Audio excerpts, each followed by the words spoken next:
我们现在进入 BP， 那么 BP 以后啊，大家就是我就稍微给大家翻译了，我们大家一起就是屏住气来观看这场比赛啊。 all the way to the end of the year. This is going to be the crucial tournament that decides it. This is going to be the decider, the momentum setter moving into the Worlds tournament happening just after the Asian Games a month later. But already, we're looking into this matchup again. 5-0, the Korean team undefeated. Team China trying to bring it back to them at 4-1 and equalize this matchup. Camille banned away. Akali, respect banned out of Team China. So this time they're on the red side. They're the ones not taking any chances that any unexpected power picks slip through the cracks. This is pretty interesting because Korea actually has not shown the Akali pick, but like you said, China are respecting the patch and respecting the tier list, basically taking away that strong pick that could go to potentially Faker and King at the same time. On the Korean side, I really like the Camille ban. It is a very strong tempo setter for MLXG, and that is typically how China has won their games against Korea. They outpace them, and they are more aggressive in the early game. So taking away that edge could mean that they're looking for a slower paced game, could go back to the push and pivot that Korea is so known for. We see the follow-up power pick ban of Aatrox from Team China taken away from Team Korea, but the Galio ban out of Team Korea, this is rather unexpected. Obviously, first picking it isn't something that teams like to do, but this Galio has been huge for Team Korea whenever they play against a Chinese team. It was in the matchup just yesterday. It's something that denied Team Royal Never Give Up at Worlds last year. This is very interesting to see it banned away so early, so perhaps we might get the chance to see something different. We did joke around about this pick. In the semifinals last year, Faker played 5 straight games of Galio, and we were thinking to ourselves, hey, maybe Faker's going to play 6 straight games of Galio in the group stage, but fortunately, that will not be the case, and interestingly enough, the Rise first pick, this is a flex, a front, if you will, for the Korean squad. It can go into the top side and be played by Faker as well. Both of them are very well known for this pick, and Faker even has a world champion skin on it. Oh yeah, he's not showing too much information with this. Still Team Korea holding a lot of their cards close to their chest. Team China, though, they're going to have to show something here. It's a very early focus on the bottom lane once again. Varus and Alistar. Huge CC, huge laning phase. I love this adaptation coming out from China. I think their main problem from the draft in their first matchup with Korea was that they were trying to play the game too slow. They picked the Kai'Sa, which has to scale later on to the game, and they also didn't have initiation from the top lane. This time around, they are going for the explosiveness that has caught Korea off guard in the past.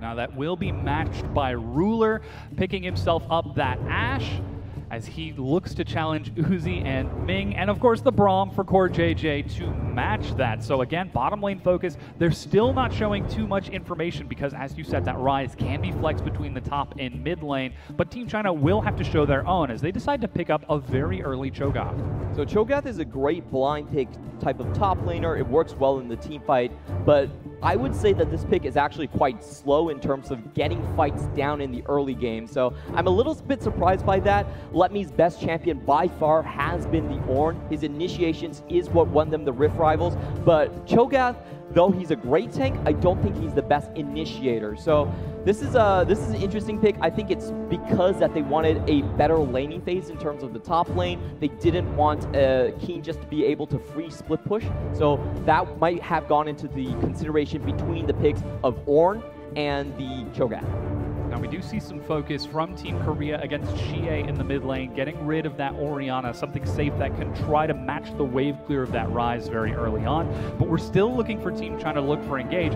That Trundle ban is actually fairly interesting. That's something that MLXG has been playing a lot recently. It's not hard engage with the Pillar of Ice, but it still sets up rather well when you've already got secondary engage, like the Chains of Corruption, like the knock-up from Cho'Gath, or even the Alistar follow-up. So even the Lee Sin ban away from MLXG, what's it going to be for Team China here that rounds out their engage for this composition? Because they got themselves a tank, and they've already got themselves that Varus for scaling. I think the jungle pick would be one of the big ones here, but instead they are going to go for Syndra. Was recently buffed to have her Q do 20 extra damage, so we have seen this pick pop up in the LPL quite frequently. Of course, Rookie being one of the big proponents of that. Also, Bjergsen from North America doing very well with that pick, and the idea is generally that this is considered a counter pick towards the Rise. You do more mad damage and you can't get more poked down. It also has tons of burst. So this composition from China, it has a lot of ways to instantly delete members off the Korean squad. And also has some pretty strong scaling if they're able to make it into the late game and try to match what we expect to be Korea's more standard play style, playing it slow during that laning phase. But wow, the Darius for Keen in the top lane. He's looking to take that true damage bleed, that true damage execution against that Shogoth, but we're still looking for MLXG, and he decides to go with the Olaf to provide a front line for his team. So Olaf is a great champion where you're trying to run down the bot lane, and if you look at the Korean squad, Ashe and Braum don't really have any escapes. They're going to focus very heavily on that, but to be honest, I feel like on the Chinese side, they do lack a bit of engage. The explosiveness that we were talking about was very crucial for their wins against Korea. So what they have to do is really try to snowball the early game instead. On the Korean squad, I feel like Darius is a bit of a risky pick. We actually haven't seen this champion pop up that much after the Conqueror nerfs. So if they want to make it work, they will have to go top lane quite frequently. We'll see if Letme can keep himself safe. He's well known for absorbing pressure for his team. This is actually the first tank that we're seeing him play in this tournament, as he's been trying to play those carries, trying to play split push. So we are seeing something a bit more standard out of Team China as the coaches shake hands for what could be the last time this tournament. The only way we get another opportunity for those coaches to shake is if we go to tiebreaker and Team China win this matchup, or if the two teams meet in the finals of the tournament, as they are currently expected to both advance to the next stage of semifinals. But that being said, it's now about time for us to load onto the Rift. Team Korea taking on Team China, as China are looking for revenge and Team Korea are looking to stay on top. And what a classical matchup this will be. This will be the stakes for first seed. They were 1-0 in Korea's favor, but now if China can secure this game, there will be an additional tiebreaker played to determine who comes out on top.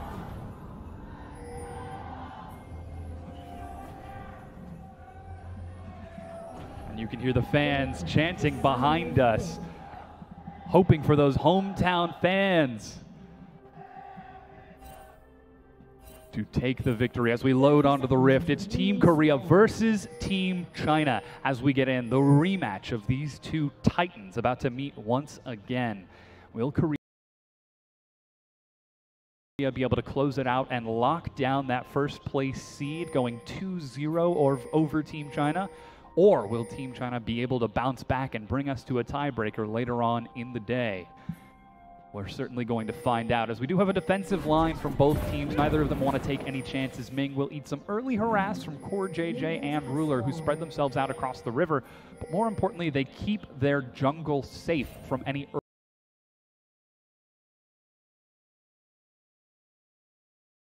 early wards of Team Korea and try to deny information as to where that Olaf jungle will be starting. We have seen a lot of cheekiness come out from the Chinese squad in their game 1 versus Korea. They did try to do a fake leash and then a level 2 gank into the top lane. So you could see that they were willing to take a little bit of damage just to make sure Korea wasn't able to poke their heads into their own jungle. Playing that information game means that they'll be able to play themselves standard laning phases and sets up so much misinformation on where the junglers are going to be, depending on how those laning phases play out. Now, Score will get a leash from Ruler and KOR JJ, so he will be a little bit faster to clear out his first buff. But we'll have to keep an eye on where MLXG decides to go as he picks himself up the Gromp, and Team China will start in that lane for some safety against the Ashe and Braum. Meanwhile, Score on the other side, going for 2 camps so far. Let's keep an eye on his progress, as Keen was looking for some early harass against Letme and is already zoning away from minions. Yeah, definitely. It's really good to see Score come back for this crucial matchup. He is known as the champion without a championship in Korea, longtime second place holder, but is recognized as one of the best junglers here. He was very excited to come here for the Asian Games and potentially lock down his first championship. He hasn't been able to do it domestically, hasn't been able to do it internationally, but he has a lot of fans all across the globe bating their breaths and waiting to see if he can finally make it. This would be a huge step up for these minions, but Keen is doing everything he can to deny the minion wave. Rupture is easily sidestepped, but a quick ward in the tri-bush will keep Keen safe to continue pressuring out against Letme. I think everyone who watched Rift Rivals should be very familiar with Keen's Darius, a 13-kill game against the likes of G-Rex in that tournament. So it is one of his signature picks, and you can see that how well Score is trying to defend that lane. It is one of those champions where you have to win lane to actually be effective. So there will be a lot of early game investments into Keen. We'll certainly keep an eye on how he gets set up. Already that vision and the early Scuttle Crab keeping him safe and allowing him to expand that advantage up top on that signature Darius. Meanwhile, MLXG, he's left his lanes completely to their own devices. He went for a full jungle clear every camp and is now taking that bottom Scuttle Crab. You can see Score is trying to track him as he's hanging down on that bottom side, spotted out by these Scryers, Bloom, and that's even the Predator used in the mid lane as teleport completed from Faker. He's not caught by the stun, but that's Rune Prison. The team trying to decide not to dive, instead just setting up Xie for a strong laning phase. I have to be honest, that was a little... And they do chunk him out quite heavily in that single rotation, so he will be low on potions. He will be a little bit phased by that, and that could set up a potential repeat gank coming in from the Chinese squad. Now, we didn't even see the Scuttle Crab finished from MLXG in that river, as this ward does spot out Score. He's able to drop a zombie Poro in the bush for a little bit of vision, as MLXG is stepping up to zone him away, and even using the sweeper as well. So currently it's just this constant dance of vision between the junglers to track where they're maneuvering around the map. Uzi trying to control this bottom wave, and is doing so pretty successfully after having been left to his own laning phase. Already 8 CS ahead, very well could be 11 as these two waves crash in once again, while MLXG is just keeping Score away from that bottom lane and allowing Uzi to do what he does. The general setting for this game will be bottom focus for the Chinese squad and top focus for Korea. Look at that CS difference in the top lane. Dire situation early on. If you're behind like 20 CS in a top lane matchup, you really can't compete anymore. It's going to have to be constantly controlled by Keen, and basically it will draw MLXG, whether he wants it or not, towards the top side. He's still hovering on the top half, and he's able to get there before Score. Level 5 to level 5, but Score is trying to track this as he gets over the wall, sitting on the blast cone. MLXG takes over to level 6, and Score steps up just to deny this camp. With Keen right there beside him, there's no way MLXG can fight for this. And it's Team Korea taking their first advantage throughout Keen's pressure, and Score following up on it. And this is actually going to be the first recall for Keen as well, as he's sitting on that teleport still, along with 56 CS worth of gold. He's going to have himself a pretty big buy. Phage and Boots to try and expand his advantage against Letme, who did use his own teleport to get back into lane with a Glacial Shroud just for sustain. Yeah, definitely wants that early mana so he can keep on using his spells to actually CS the wave. We could see Keen was camping very hard around those cannon minions, ready to punish Letme if he ever did step up. It looks pretty hard for Letme to do anything in the top side, so here's going to be the big question. Is MLXG going to go top and try to rectify the situation, or will they then focus most of their attention bot lane and just try to be faster on the bottom side of the map? Currently, Xie hanging out on that bottom side as he heads over towards blue buff. It seems as though Team Korea have got the timing down as Letme. He can't even step up to the minion wave with Keen putting on this non-stop pressure. And with that Rupture and Feral Scream pushing the wave every time he uses a spell, the only way for him to get close, it's going to become more and more difficult. Now that does mean MLXG has an opportunity to try and break that up top or look for pressure bottom as he's stepping in. That's Score trying to take himself the red buff. MLXG sees it with the sweeper but decides not to follow up, even places a control ward because he knows he's got Ming, he's got Uzi. They've pushed up that bottom wave and they're trying to follow up on MLXG's pressure. But where Score and Keen were successful on the top half of the map, MLXG, Uzi, and Ming are not on the bottom. I really do like the mind games there for Score. He doesn't walk up and try to take out the control ward, knowing that the bot side of the map is free to roam to his position. He avoids the death and says, hey, I can just deal with that control ward later. So very smart, very measured play. And like you said, the bottom side of the map, I would say they do have a sizable advantage, and with that CS lead, you can already see the ultimate being opened up here. Score is walking into a potential trap. He's trying to make something happen. MLXG steps forward. That's the Predator. And that's the Chains of Corruption missing, and that will mean that most of the primary engage from Team China has been used, and they're forced to back away as a good flash from KOR JJ diffuses the situation and gives control back over to Team Korea. Yeah, that was a very well use of his summoner abilities right there, dodging out of the chains of corruption coming in from Uzi. I did feel like China probably could have turned their attention towards the incoming score, tried to nab him there. But it was a very good reaction by Korea to dodge out on that potential gank and the snowball. Now, as we get closer and closer to the 10-minute mark, it's been an elaborate dance between the two teams. As you said, Team China playing towards that bottom lane, allowing Uzi to open up an advantage. He's 12 CS ahead of Ruler, whereas Team Korea playing towards that top lane, opening up a 30 CS advantage for Keen, as he is pushing in wave after wave, and Letme is floundering under the pressure, even Score hanging out on the top side of the map to make it even more unsafe for Letme, and now contesting this red buff. That was the hawk shot from Ruler to provide any vision, but MLXG and Xie thinking of collapsing. They spot this out, but Score smites the buff and steps away right under MLXG's nose. There's nothing that Team China can do to contest this. And this is such good coordination coming from Korea across the board. Every time a massive wave is being pushed in by Keen, Score is there to back him up, make sure Letme can't take the minion wave. You have to remember, this Korean squad is composed of 4 different professional teams coming from the LCK, but they still are able to coordinate at such a high level. And this constant juggling of pressure by Team China is enabling them to open an advantage. It's only down to about 600 as the waves balance back out, but still there's plenty of opportunity for this game to break open as Team China, their characteristic aggression and flair, has been effectively stalled out and stymied. Some of it by choice with the champion picks, but a large majority of it through this laning phase from Score and his communication with his laners to make sure that any threat, any attacks by Team China are effectively denied. But that does mean that Uzi is allowed to continue scaling up in the bottom lane. He's starting to get bigger and bigger, but Keen just constantly trading back and forth. One more attack. He gets all 5 stacks. He's got the execution ready.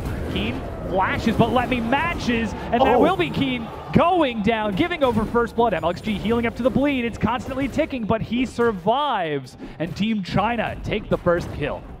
You could see how much swagger Keen actually had. He danced around the abilities of Letme perfectly, but of course, as Darius, if you're going in, you're going all in. And that's the big issue there. Score was not around the section of the map, and this really, you have to say, was an overstep by Keen. Look at the top side, there's no vision, so this is a very different scenario than the one previously had before. Great flash coming out from Letme. He would have fallen down if the decimate did hit and the ultimate did go down. But well played by China. They did anticipate and punish the over-aggression coming in from Keen.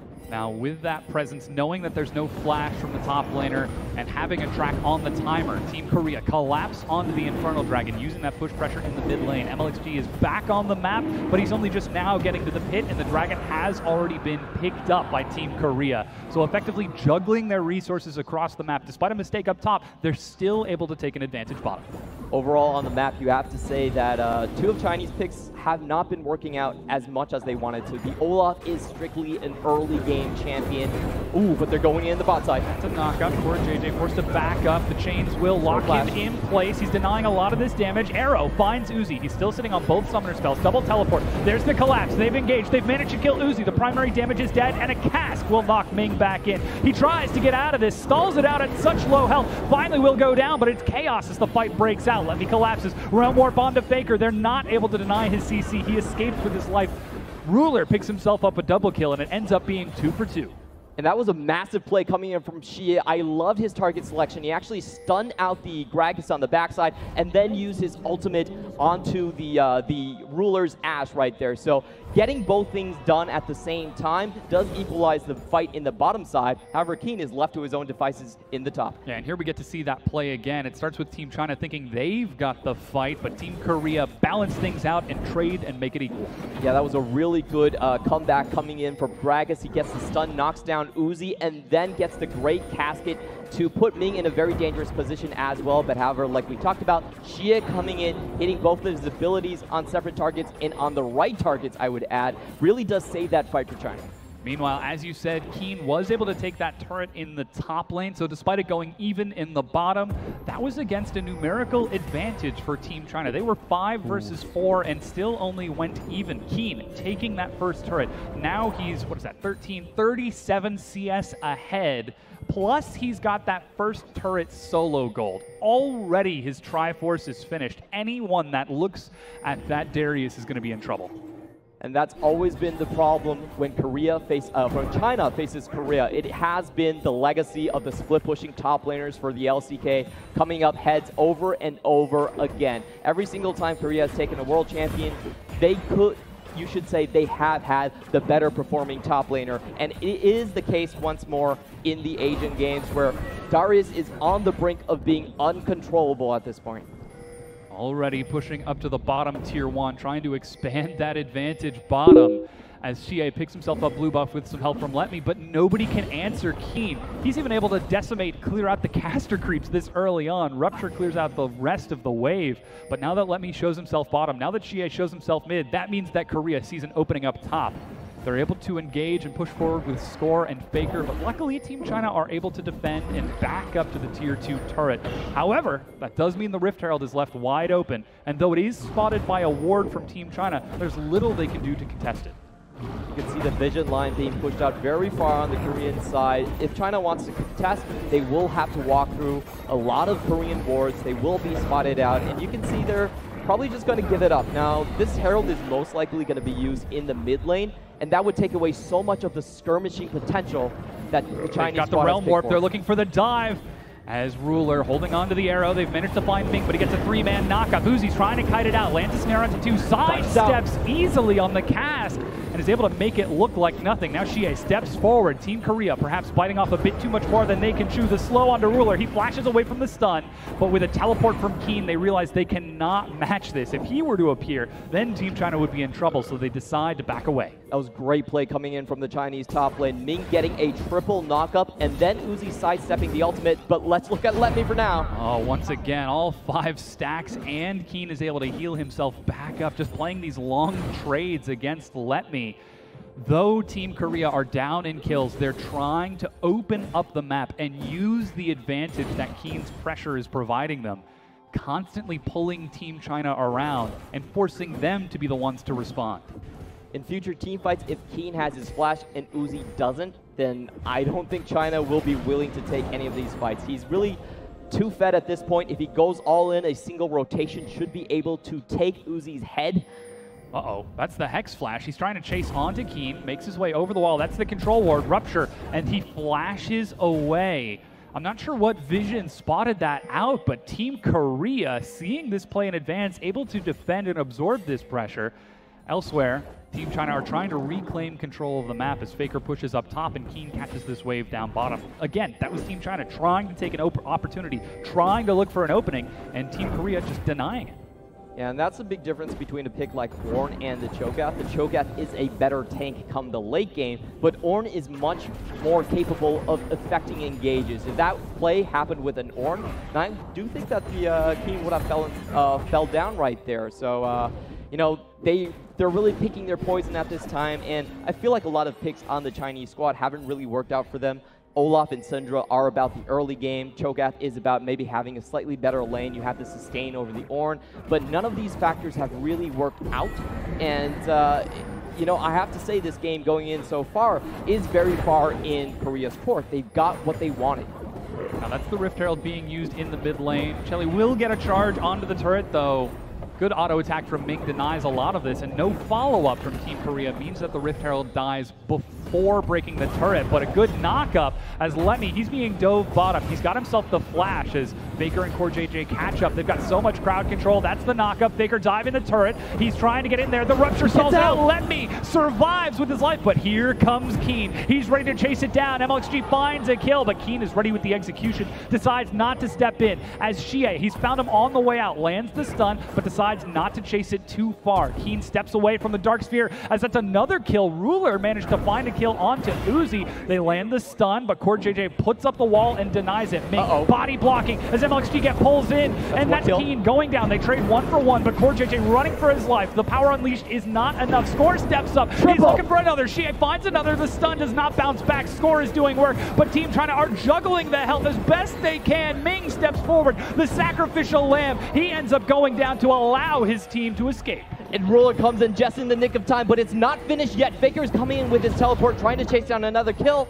Stun denies it. Xie has the timing down pat, and it does equalize. 2 kills for Team China, 3 kills for Team Korea, and they're able to break down the mid-tier 1. This is these two teams going head-to-head, but Team Korea just coming out by inches every single time, and suddenly those inches are starting to add up into something bigger. The big difference there was that Korea was able to pick up the objectives after the skirmishes have ended. The mid tower is down, and also another mountain break going over to Korea's side. Let's watch how Uzi was caught out. Score, Gragas himself, as he's called in Korea, finds Uzi. Yeah, flash body slam over the wall before Uzi can react. Of course, though he is one of the best players in the world, we are still only human. We do only have reaction speeds that are so fast before we can get out of the way. And one of those ways is playing through misinformation. But I've seen this play before. This is the exact same one. That turret is still there, but this time Let Me does not have the flash. There's the execution. And this time it pays off. And nothing really was expended from Korea's side. The ultimate is on a fairly low cooldown, and if you look over here, China can't really react to anything. They don't have the strength or the members to group up and take anything on the map, and this is how Korea plays over and over again. They slow the early game pacing down, and then they use their side lane advantages to slowly squeeze out objectives from you over and over. It's a death by 1,000 cuts. Those 1,000 cuts are starting to get deeper and deeper. The bottom tier 1 turret goes down following the mid tier 1. And Team China's presence on the map has suddenly gotten a lot smaller. They're trying to react by finding a kill into the mid lane. Faker flashes away. Xie still holding on to the power unleashed, but decides not to let it loose. As still every single time China try to take an opportunity, Team Korea just sidestep it like a dancer, deftly dodging these punches back and forth. But now we're at the 20-minute mark. If Team China makes a mistake here, Team Korea have the opportunity to look for a Baron, to look for a tier 2 turret, and break the game open even more than it already has been. Everyone still remembers what happened in Game 1. We came back from a break, we saw Mako dead, and 2 minutes later, Korea emerged with the victory. They are incredibly fast in closing down advantages and closing out the entire game. So this really is going into the crucial points of the map, where if China, like you said, overextend and then lose a team fight off the back of that, they could very well fall behind into an abyss, a situation where they cannot come back. Yeah. That event horizon, the point at which there is no return. They haven't reached it yet. It's only 4,000 gold separating these two teams, and Team China are effectively maneuvering around and trying to deny vision to Team Korea. But there's constant pressure, constant moving around the map. MLXG activates the Predator to step forward, feigning aggression to set up his team with some vision. As Let Me continues to hold Keen down in the bottom lane, Team China group up in the mid. They're very nearly ready to take a fight. Uzi at 1.5 items, very close to finishing off that Gwynsu as he got the 2 expensive components. And Xie trying to do the same as he's got himself a Void Staff and that Amplifying Tome. Could be looking for a very early Void Staff. Sorry, Blasting One. The question here is, what can China actually force? They're being split apart by the 1-3-1 coming out from Korea. And you can see Xie in the mid lane, not responding to Faker, trying to find his own stuns into the mid. But, you know, Ruler and KOR CHN playing very safe. Keen steps forward once again, just constantly harassing and trading. Every time Team Korea disappear from the map, Let Me has to be afraid of any potential collapse from Faker using the Realm Warp, or perhaps even an arrow from Ruler like we just saw. That time it missed and doesn't pay off, but it's Team Korea putting pressure in multiple places and forcing how Team China respond. The most likely way China comes back into this game is if they can land the Chains of Corruption coming out from Uzi. It's most likely going to have to take a flash from him to actually do, but the timer is really ticking out for them. They need the engages now, they need to make use of their compositions going forward, and they need to start taking down some towers. Korea has not lost a single objective on the map so far. So with that being the case, there is no vision on the map for China. They're losing a lot of ground here as Team Korea are opening up these advantages by finding these kills. Now Score, he steps up. That's the casket. Xie sidesteps it easily. MLXG is there for support. Ming forcing back Team Korea. This time it's Team China that are able to deflect that pressure with that cask on cooldown. That's a primary engage for Team Korea now missing, but Ruler nearly has his Ash arrow up once again. And at 2 items, he will absolutely do a lot of damage, but this could be a trap. They're looking for Ming, and they have found him. They find the snare, uses Unbreakable Will, and is able to walk away. They're happy to get that cooldown, but as we said, if Team China make a mistake, this map could open up, and Keen looks to be doing that on his own. He's turning on the Let Me and breaking down the tier 2. MLXG shows himself, but the arrow finds him, uses Ragnarok. Keen is ready for one, he finds it, MLXG chasing it down, and he goes down. A double kill to Team Korea. And that was such a beautiful save coming in from Ruler. The cross-map Crystal Arrow, nailing down Olaf before he could do anything to change the matchup. Now, I was a bit skeptical about Darius versus Let Me's Cho'Gath. It is a very snowball-y matchup, but Keen has been able to make it work time and time again. Just stepping up to the tower and taking it down with the Triforce and the auto-attack reset. He is able to do it relatively fast, and he even has a ward to spot out Olaf as he comes in. Great play, great macro decisions, and great vision. Here you just get to see him chase that down. Meanwhile, Baron being taken by Team Korea over the wall. Smite secure as they're able to pick it up. KOR CHN over the wall with the knockout. The Realm Warp! And Team Korea, they don't want the Baron. They want the kills, and they find them. 3 kills and a teleport up to the minion wave. And there is no response coming out from the Chinese squad. They just had a Keen Darius teleport right into their midst, right onto Uzi. We were talking about how this matchup would go. If Uzi doesn't flash in time, he's instantly dead. That's how powerful the Darius is when he is at this point. Now they're pushing up to the inhibitor turret. They've broken the top tier 2, 5 turrets to 0. Team Korea with their turrets mimicking their current score in the Asia Games 2018. Now it's 6, now it's 7. They're looking at the inhibitor one after the next. Team China's base is falling apart. Finally, they're looking to respawn as MLXG and Ming chasing down onto Ruler. They get 1 kill, but at what cost? Ming is collapsed as Team Korea chase him down and force MLXG away from the base. Now Uzi is back up. He's able to kill Keen in the front line as the snare finds MLXG. He will die a double kill to Faker, but Team China, yes, they're on the board, but their base is broken. Yep, but they do get 2 Baron buffs off from the Korean squad, so this is going to significantly weaken the 1-3-1 potential, and they do give themselves a little bit of breathing room. The kill from Keen onto Uzi was also incredibly significant. The bounty gold able to let him reach higher tiers in his items. So I actually feel like this series of events after the inhibitor does favor China a little bit.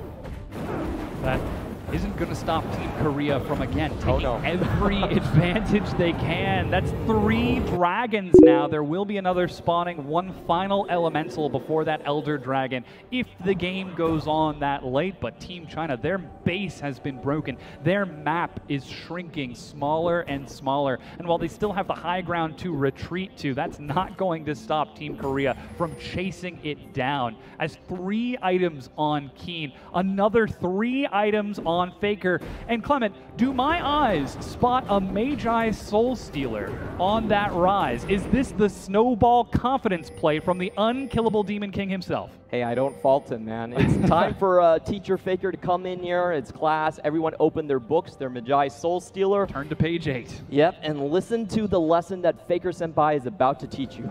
Now 3 items on Ruler, along with that finished Maw of Malmortius, means he's able to take some damage out of Xie, eliminating that Power Unleashed assassination. But with the Baron still on a few members, it looks like it is about to wear off.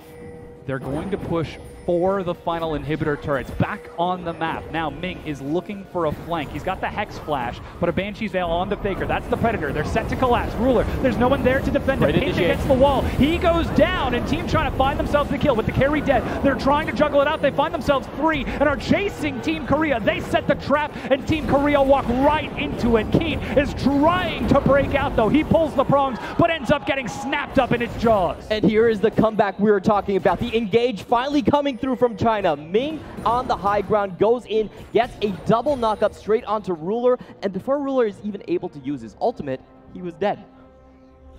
And that is the chase, and again, it's just setting the trap, setting up the vision, and Team Korea getting a little bit too aggressive, not playing that perfect vision game and getting collapsed on from two directions. Yeah, you could see Ruler was caught in a very awkward situation. I believe Korea was pushed up too far in their 2-3 type of split push situation. There was no real chance for Ruler to get over the wall. And with their AD carry dead, they could juggle around the aggro coming out from Keen very well and then take him down as well. And we well know that Team China's composition can scale into the late game, can match in these team fights if they're able to find it, as we have just seen. But the question is, what do they get off of the back of these team fights? It's still 8,000 gold for Team Korea, and all Team China were able to take was the mid-tier 1 turret. And even despite winning the fight, they still lost their bottom inhibitor turret. And while the mistake was made once by Team Korea, it seems like they've learned their lesson. They're setting up their side vision now. They're not taking any chances that they get trapped again. Kills don't matter as much in League of Legends as people really think about it. The key thing here is objectives. And if you count all the objectives that Korea has taken, the score is 13-1.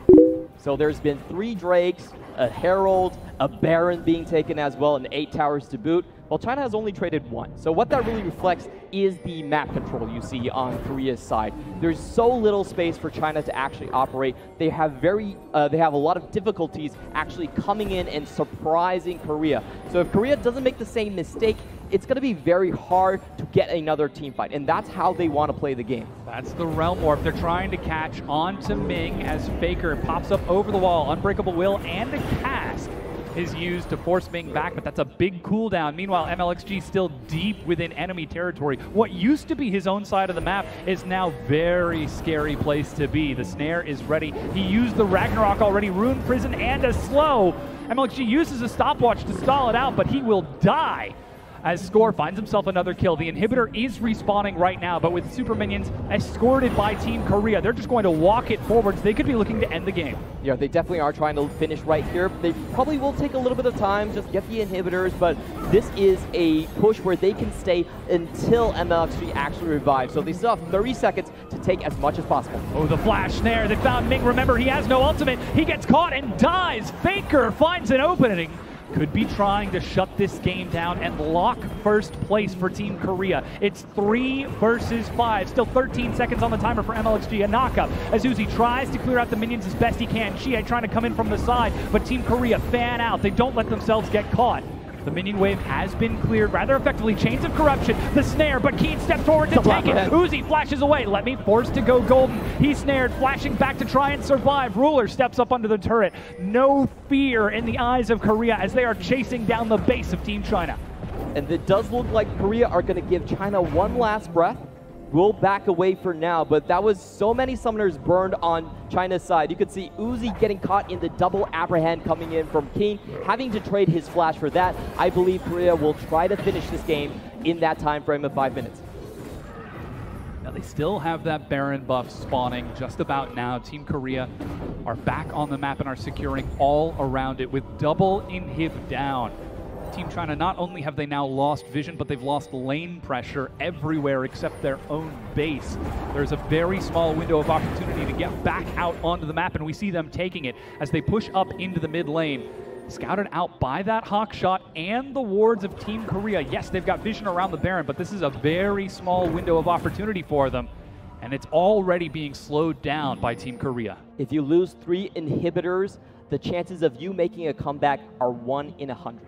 The odds are not stacked in China's favor. They're being pushed back onto the defensive side. There's almost no vision outside of their own base. I believe they will have to give up this Baron, and it will come down to that one big defensive team fight right in front of their Nexus to make a comeback. And let it be remembered that there's only a single Nexus turret standing. If Team China want to try and take a team fight, They only have a single Nexus turret to deal with this constant swarm of super minions collapsing in over and over. Already, though, it looks like the Baron has been started out by Team Korea. They've got one mountain. They are shredding through it. And LXG, he's ready with the flash and smite. He's over the wall, but he does not get the steal. Uses Ragnarok and will go down with his death timer missing. No, Faker, he seems to be backdooring. He's going one-on-one against Xie, forcing out the power unleash. Xie did use the flash as that's a teleport to go in. With Baroned up super minions, he backs away, and somehow Team China are able to defend their base, but the Nexus turret still crumbles. Again, Korea putting pressure in multiple places. They're going to try to end the game right here. The arrow lands onto Ming, a snare onto Let Me. Xie looking to get these minions out of the way, but the flood will not stop, and Team China are going to have the Nexus crumble as Team Korea take the 2-0 victory over the duration of the group stages and close this match out, taking first place in Group A. And what a beautiful performance that was, highlighting everything that the Koreans do so well, the macro game, the control on objectives.